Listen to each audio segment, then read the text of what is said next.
નિત્યલીલાસ પૂજ્ય દાદાજી શ્રી પુરુષોત્તમ લાલજી મહારાજ. એક વૈષ્ણવ પવિત્ર એકાદશી હતી, એટલે ગયા ને બધું પવિત્ર ધરાયું. બારસ હતી ગુરુને. તો એને જે ગાડામાં લઈ ગયા હતા ને એ દાદાએ દર્શન કરી લીધા. તો એને એમ થયું હું ભેટ મૂક્યું. હવે આ 60 વર્ષ પહેલાંની વાત. તો એના ખિસ્સામાં તો રાણી છાપ ખણખણતો રૂપિયો હતો. એટલે જે બેનને લઈ ગયા હતા ને એને બહાર બોલે, એ કે બેન પૂછો ને હું એ કે ભેટ મૂકું. ઓલા બેન હાવ ભોળા હતા. સાસરે જ પહેલી વાર આવ્યા હતા, હજી લગ્ન કરીને ગયા. પણ એમ કે મારે પવિત્ર ધરવું છે. તેને સાસરીવાળા કે કાંઈ વાંધો નહીં, તમે તમારે જાઓ 2 દી પિયર રહી આવો ને પવિત્ર ધારણ ધરાવીને આવો. કારણ કે સાસરીવાળા પ્યોર વૈષ્ણવ હતા. એટલે ઓલા બેન જરા સંકોચાતા. જે કહ્યું એમને કહ્યું, સેવક સિવાય ભેટ કોઈ અહીંયા ધરી શકે નહીં. તો ઓલાને તો એટલો તાપ થયો. ઓલા બેન કલાકે બહાર આવ્યા ત્યાં તો એનું ઓલું બધું કેળ્યું ને બેડ્યું ને ભીનું થઈ ગયું હતું ને એટલા રડે. જે તો અંતરિયામી ચતુર્ભુજ સ્વરૂપ, 4 ભુજા હતી. અંદર બોલાવ્યા. કેમ? હું સેવક થતા પહેલાં ક્યાંક લીલામાં પહોંચી જાઉં તો મને સેવક કરો એટલે બીજા બધા બોલવા માંડ્યા, વ્રત કરવું પડે આમ તેમ. એ કે જાઓ એને કોવે 108 કડાથી ને જળથી ને સ્નાન કરાવો. સવાર કાંઈ લીધું જ? એ કે ના, બેને એવું કીધું હતું કે પવિત્ર ધરાવીને દાદા પછી હું પાણી લઈશ. તો મેં કીધું તો હું બેન તારી યાર નહીં લઉં. મને ખબર નહોતી આ કાનોડો દેખાડવાવાળા આવા ભગવાન છે. સ્નાન કરીને આવ્યા, બ્રહ્મ સંબંધ દીધો, પવિત્ર ધારણ કરાવ્યું, મિશ્રી દીધી અને ઓલો રૂપિયો હતો ને ભેટ થઈ રહ્યો. હવે એ બેન બસમાં આવ્યા હોત તો, પણ જે જીવનો અંગીકાર વલ્લભે કરાવવો હોય એની સાથે આ લીલા થાય ને થાય જ. એટલે શું કહે છે કે કોઈના ઘરનું લેવાય નહીં, જે સેવક થાય એનો અંગીકાર કરે છે. આ વાત ચાલતી હતી ત્યાં ગિરિરાજની કંદરામાંથી શ્રીનાથજી બાવા બોલ્યા, નરો મારા નેગનું દૂધ લાવ. ઠાકોરજી ઘરે પધારે ને પછી નેગ હોય. માનો કે સખડી ધરતા હોય તો 2 રોટલી 4 રોટલી 6 રોટલી એમ. પછી મંગળામાંય દૂધની કટોરી હોય. આ બધું તો એ કટોરીમાં નાના હતા ને તો મંગળામાં પેલું દૂધ ને તો 12 ટાઈમમાં હોય ને એટલે તો ઓલી મળે નહીં ચાંદીની કટોરી. લે ત્યારે સિલ્વર જન્મની. બાને બહાર બેઠા ખબર પડી જાય. એ કે બેબી કટોરી કઈ લીધી? મેં તો તમે લ્યો છો બા એ જ. એ કે ના એ તે નથી લીધી. અરે એને ખબર આ બેબોડીને આ સેવા ગમતી જ નથી. મારા જેવું કોઈ નકામું આ વલ્લભે જો એવી કૃપા કરી એટલે મારા કાકા આવે. એ કે બેબી આ ન લેવાય કટોરી. તને કેમ તારો જ કપ ગમે છે ચા પીવામાં? તો ઠાકોરજીને એ જ ગમે. હવે ગઈકાલના આપણે વાસણ જ રહી ગયા હોય, 12 ટાઈમમાં હોય. જા બેબી પહેલાં ખાસા કરી આવ. ખાસા કરી લૂછી લઈ આવી તપાવીને પછી મારા કાકા કે હવે બરાબર. ત્યારે સમજણ નહોતી પડતી તો નેગ હોય. પછી આપણે 1 દી 2 રોટલી ધરાવીને 1 દી 6 ને 1 દી 1 ને એવું ન હોય.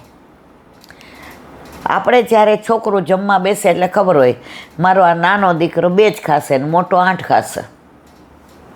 એટલે એ પ્રમાણે જ આપણે ગરમ ગરમ બનાવતા.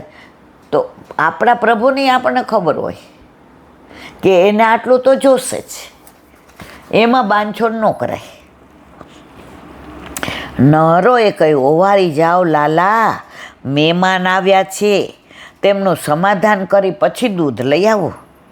ત્યારે ગોવર્ધન ધરે કહ્યું, મહેમાન આવ્યા હોય તો ભલે આવ્યા હો નરો, મને તરત દૂધ પહોંચાડે, મારો ટાઈમ થઈ ગયો છે.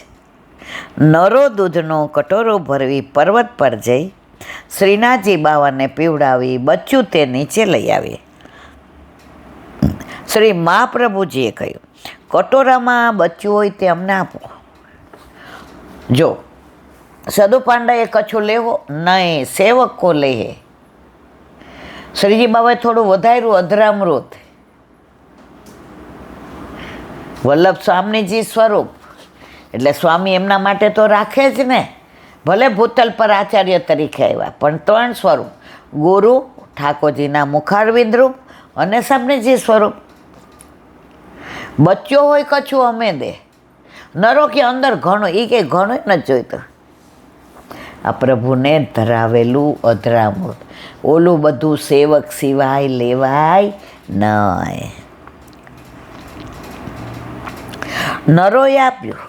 તે આપશ્રીએ પાન કર્યું ત્યારે ત્રણેયના મનમાં એવો ભાવ થયો કે આપશ્રી કોઈનું ક્યારેય લેતા નથી. દેવદમનનું આરોગેલું લીધું. તેથી જ તેમની દેવદમનની પ્રીતિ પ્રગાઢ જણાય છે. શ્રી આચાર્યજી વ્રજમાં કેમ પધાર્યા તે સદુ પાંડેએ જાણ્યું અને ત્રણેયને સેવક કરવા વિનંતી. કહ્યું ને, સેવક કોઈ લે. હવે સેવક કરો. સદુ પાંડેએ કહ્યું, પ્રભુ તમે જીતા ને અમે હાર્યા.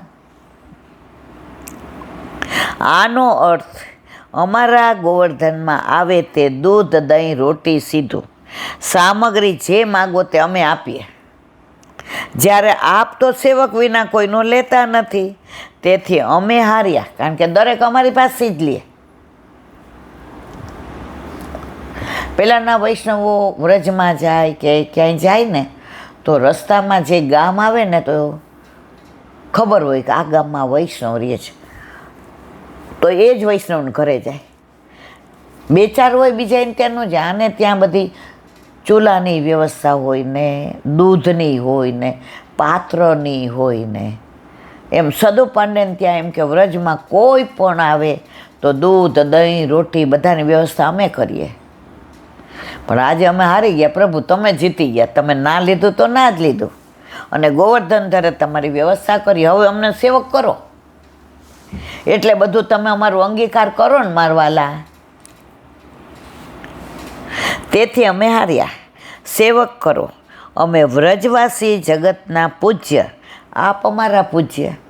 અમે વ્રજવાસી, જગત અમને રાજી થઈને પૂજે, પણ અમે તમને પૂજીએ. વ્રજવાસીઓને બ્રહ્મ સંબંધ હોય. બોલો વલ્લભાધીશ. દયારામભાઈના ચંદ્રાવલા.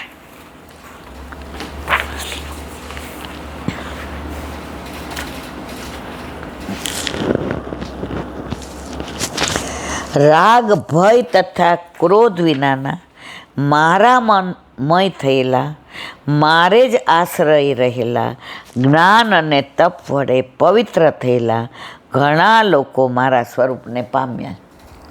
જેનામાં દ્વેષ ન હોય, ક્લેશ ન હોય, પાપ ન હોય, પ્રપંચ ન હોય, અહંતા ન હોય, મમતા ન હોય, એ મને પામી જાય છે. આપણે બધા કેમ નથી પામતા? હજી આપણામાં તારું, મારું, બીજાની ઈર્ષા. સૌથી વધુ તકલીફ હોય તો મત્સર એટલે ઈર્ષા. આપણે બધામાં ઈર્ષા કરીએ. વચનામૃતમાં એક જે કહેતા હતા કે એક જણે કંઈક રાજભોગ કરાવ્યો હતો, તો મોડા આવ્યા તો ટેરો આવી ગયો. એ મુખિયાજી બહાર આવો તો, મારો રાજભોગ હતો. એ કે તમે કેમ ટેરો? તારો હોય તો ટેરો જ લઈ લે ને. હવે કરાવતો નહીં ભાઈ કોઈ દી. આ સેવા નથી, આ ભાવ નથી, આ ભગવાન હારે વેપારી નીતિ છે. આપણે વેપારી છીએ તો આપણો બાપે છે, એ વેપારી છે.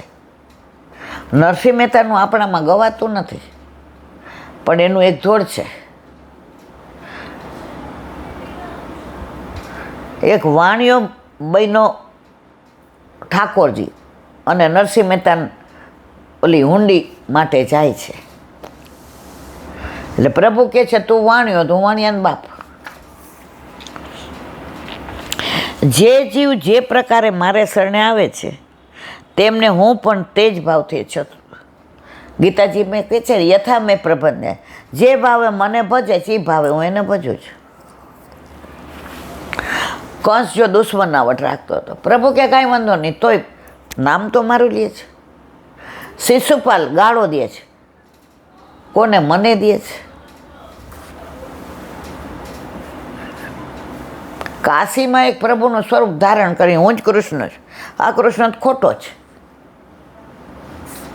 પ્રભુ કે ભલે ને એને જે કરું. જો ઘણા માણસો એવા હોય, આમને કેમ વધુ માન આપો છો? બધા કેમ આમનું જ માને છે? આ કેમ નેતા બની ગયા છે? મને જુઓ, મને કેટલું આવડે છે, મારું જ્ઞાન જુઓ. એ ઓલા સામેવાળાને પાડવાની તૈનાતમાં જ હોય. આ ભક્તિ નથી. ઠાકોરજી બધું જાણે છે. ભગવાનના ઘરે ન્યાય આપવામાં કદાચ વાર લાગે, પણ એ બે હાથે ન્યાય ન આપે, એ 1000 હાથે જ આપે.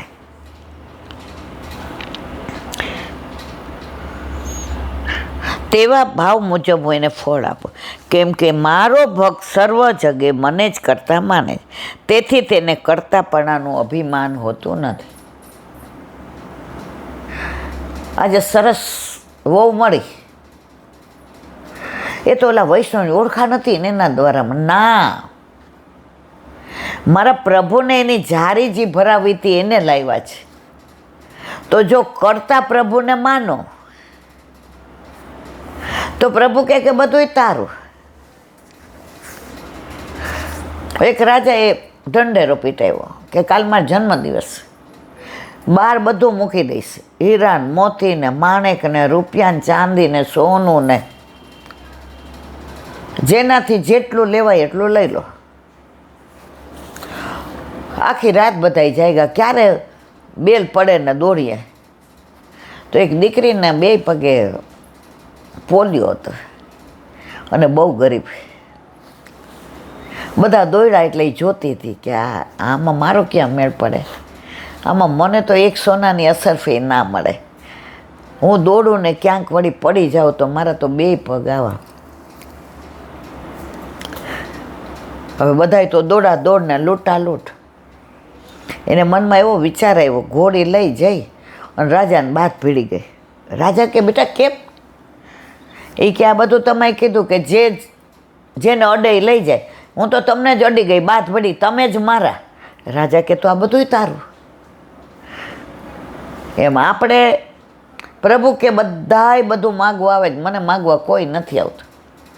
વલ્લભ કે કાંઈ વાંધો નહીં, વૈષ્ણવને માગતા ન આવડે પણ મને તો એને દેતા આવડે ને.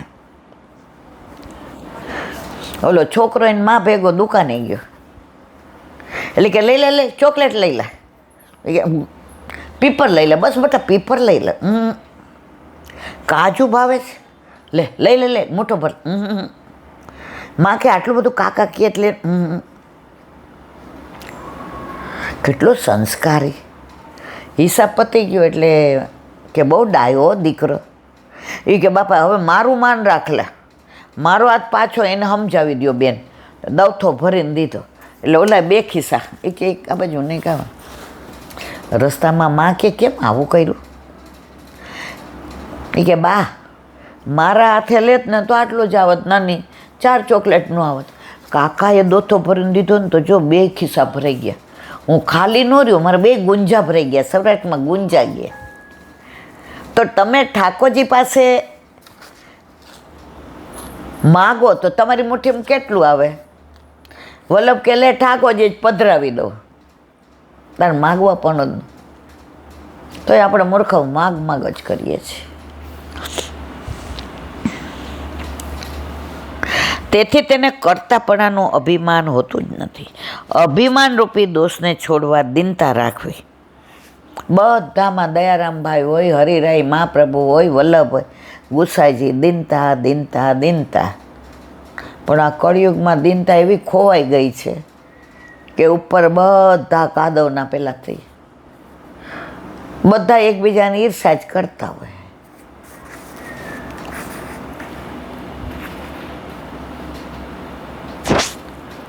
અભિમાન રૂપી દોષને છોડવા દીનતા રાખવી, જેથી કરીને અનૈક દોષોથી બચી જવાય. દયા રાખવાથી હૃદય કોમળ રહે છે, જેથી કોઈનું બુરું કરી શકાય નહીં. એટલે કવિએ સરસ કહ્યું છે, આંસુ મારા આંખમાંથી વહે, આંસુ મારી આંખમાંથી વહે અને તારું હૃદય પીગળે, અને તારું હૃદય પીગળે. હે નાથ, મારે તારી પાસે શું માગવું?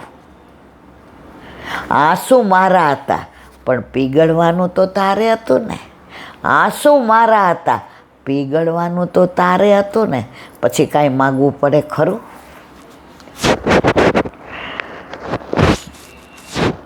બસો 52ની વાર્તામાં કોઈ એકને સૂળીએ ચડાવતા જોઈને એક સ્ત્રી મૂર્છા પામી. આ જોઈને ગુસાઈજીએ વચન ઉતાર્યા કે આ પાત્ર સુંદર છે. બીજાને ફાંસીએ જોઈને આને એટલે કોમળતા જુઓ એના, આના હૃદયમાં પરાયું દુઃખ સહન કરવાની શક્તિ નથી, એટલે બીજાને દુઃખ ક્યારેય દઈ શકે નહીં. આના ઉપર જેટલો રંગ ચડાવશો ભક્તિનો એટલો ચડશે. દયાથી જેનું હૃદય કોમળ છે તે ભક્તિભાવની ભૂમિકા છે. ગીતા અધ્યાય 1 શ્લોક 10. બોલો વલ્લભાથી.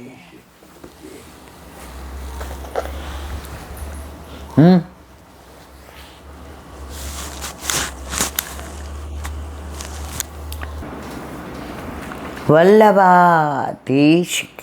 સુબોધિનીજીનું પાન વલ્લભ કરાવે તો થાય, આને સ્પર્શ કરવો આપણા બસની વાત નથી. પરીક્ષિતનો અપરાધ, એનું અનુસંધાન આગળ. શ્રી મહાપ્રભુજી કહે છે કે જેનામાં દોષ ઉત્પન્ન થઈ જાય છે એને સત્પુરુષોના દર્શન થવા છતાં સદબુદ્ધિ પ્રાપ્ત થતી નથી. એને પછી બધામાં દોષ જ દેખાય. જેમ કે સન્નિપાતના રોગીને ઘી પાવામાં આવે તો પણ તે મરી જાય છે. એવું જ રાજા સાથે થયું. હવે 3.5 શ્લોકથી કહે છે, તેમાં 2 શ્લોકથી રાજાના અપરાધની ગંભીરતા બતાવવા મુનિના સ્વરૂપનું વર્ણન કરે. તદ્રસય મુનિમાસીનમ શાંતમ મિલિત લોચનમ પ્રતિરુદ્રેન્દ્ર પ્રાણમ મનોબુદ્ધિ પારતમ સ્થાન યત્રાત પરમ પ્રાપ્તમ બ્રહ્મભૂતમ વિક્રયમ નિપ્રકૃતમ જટાછત્રમ શૈરવેણા રજિનેચ વિશુદ્ધતાલુ ઉદકમ તથા ભૂતમયા ચત અલબ્ધ તૃણ ભૂમ્યાદિ રસ સંપાત સુનુત અવજ્ઞાત અભિવાત આત્મનમ મન્યમાન શ્રુકૃપ. અર્થ, રાજાએ જોયું કે મુનિ આંખો બંધ કરીને શાંતિથી બેઠા છે. કયા ઋષિ? સમ્યક ઋષિ. ઇન્દ્રિય, મન અને બુદ્ધિ અને પ્રાણનો નિરોધ કર્યો હતો અને સંતુષ્ટ હતા. 3 સ્થાનોથી ઉપર ઉઠી કોઈ પ્રકારની ક્રિયા કરતા બ્રહ્મરૂપ થઈ ગયા. એને કાંઈ ખબર જ નથી, એ તો પ્રભુમાં લીન છે. વિકાર રહિત હતા, વિખરાયેલી જટાથી આચ્છાદિત હતા. રૂરુમૃગ અને કૃષ્ણમગનું ચામડું ધારણ કરેલું હતું. તરસથી રાજાનું તાળું સુકાઈ જતું હતું, એટલે એણે મુનિ પાસે જળ માંગ્યું. પરંતુ મુનિ એને બેસવા આસન કે ભૂમિ ન આપી કે પૂજન મધુરવાણીથી એનો સત્કાર ન કર્યો. તેથી રાજાને લાગ્યું કે મારું અપમાન થયું છે, એટલે તે ગુસ્સે થયો. સુબોધિની. મુનિ પદથી બ્રહ્મના વિષયમાં શ્રવણ અને મનન પ્રાપ્ત થયેલા હતા. જુઓ કેવું સરસ લખ્યું છે. મુનિ પદના બ્રહ્મના વિષયમાં શ્રવણ અને મનન પ્રાપ્ત થયેલા હતા એમ કહ્યું છે. આપણે બધા શ્રવણ કરીએ છીએ પણ મનન નથી કરતા. ધુંધુકારી ઓલા સાંઠામાં બેસીને સાંભળતો હતો, સાંભળીને મનન કરતો હતો. કથા બધાએ સાંભળી પણ વિમાન લેવા એને આવ્યું. કેમ? એકલો જ મનન કરતો હતો. આસીનન પદથી બતાવ્યું છે કે મુનિ નિધિધ્યાસમાં રોકાયેલા હતા અને યોગમાં આસન ત્રીજું અંગ છે. એટલે પેલા બે યમ અને નિયમ એ દ્વારા જ કહેવાય છે. શાંત પદથી પ્રાણાયામથી મનને વશ કરેલું હોવાનું કહ્યું છે. મિલિત લોચનમ પદથી પ્રત્યાહાર કયો છે. પ્રત્યાહાર એટલે પાછું ખેંચો. મનુષ્યની બધી ઇન્દ્રિયો બહિર્મુખ છે, તેમને અંતર્મુખ કરવી એટલે પ્રત્યાહાર. આપણને બધાને બહારનું ખાવું, પછી બહારનું જોવું, ના સાંભળવાનું સાંભળવું, આ પગથી ના જવાનું જવું, હાથથી ના કરે, આપણી ઇન્દ્રિયો બહિર્મુખ થઈ ગઈ છે. તો પ્રભુની સન્મુખ કરવી હોય તો શું કરવું? પ્રભુ ઘરમાં પધારે મેળાઈ થઈ જાય ને. આંખથી પ્રભુનું દર્શન થાય સેવામાં હોય તો, કાનથી મોઢાથી કીર્તન થાય ને સંભળાય, નાકથી પ્રસાદી માળા સૂંઘાય, હાથથી પ્રભુની સેવા થાય, પગથી ઉઠબેસ થાય, બધી ઇન્દ્રિયો અંતર્મુખી થઈ જાય. એટલે નયનોને બહારથી ખેંચી અંતઃકરણમાં વાળેલા હતા. એટલે બહાર શું થાય એને કાંઈ ખબર હતી નહીં. એમણે બધી ઇન્દ્રિયો પેલા યોગમાં લગાડી દીધી હતી. એટલે એની એકે ઇન્દ્રિયો બહાર શું થાય છે એની એને ખબર નહોતી. ધારણા અને ધ્યાન કહેવા માટે પ્રતિરુદ્રિણામ પ્રાણ નામો બુદ્ધિમ પદથી પ્રત્યાહારને સ્પષ્ટ કરે છે. બોલો વલ્લભાધીશ. શ્રીમદ ભાગવત અને મારા ગુરુદેવને दंडवत प्रणाम करूँ છું. चंद्र सरोवर पे सूरदास जी के द्वार पे मेरा दंडवत प्रणाम. सुरभि कुंड पे परमानंद दास जी के द्वार पे मेरा दंडवत प्रणाम. जमुनावता पे संकर्षण कुंड पे कुंभन दास जी के द्वार पे मेरा दंडवत प्रणाम. बिरछू कुंड पे कृष्णदास जी के द्वार पे मेरा दंडवत प्रणाम. कदम खंडी पे गोविंद स्वामी के द्वार पे मेरा दंडवत प्रणाम. अप्सरा कुंड पे चित्त स्वामी के द्वार पे मेरा दंडवत प्रणाम. मानसी गंगा पे नंददास जी के द्वार पे मेरा दंडवत प्रणाम. रुद्र कुंड पे छत्रबुद्धास जी के द्वार पे मेरा दंडवत प्रणाम. વ્રજ વિલાસ વ્રજની ગોપિકાઓને મારા દંડવત પ્રણામ. હે વલ્લભ, સવારથી અત્યાર સુધી સેવા સ્મરણ સત્સંગ જે પણ તે કરાવ્યું તે તારા ચરણારવિંદમાં સમર્પણ કરું છું. ભૂલ અપરાધ થઈ હોય તો ક્ષમા કરશો. બોલો વલ્લભાધીશ કી. દ્રઢ ચરણ કેરો ભરોસો દ્રઢ ચરણ કેરો. શ્રી વલ્લભનક ચંદ્ર છટા બિન સબ જુગ માય અંધેરો ભરોસો દ્રઢ ચરણ કેરો. साधन और नहीं आ कली में चासो निवेरो.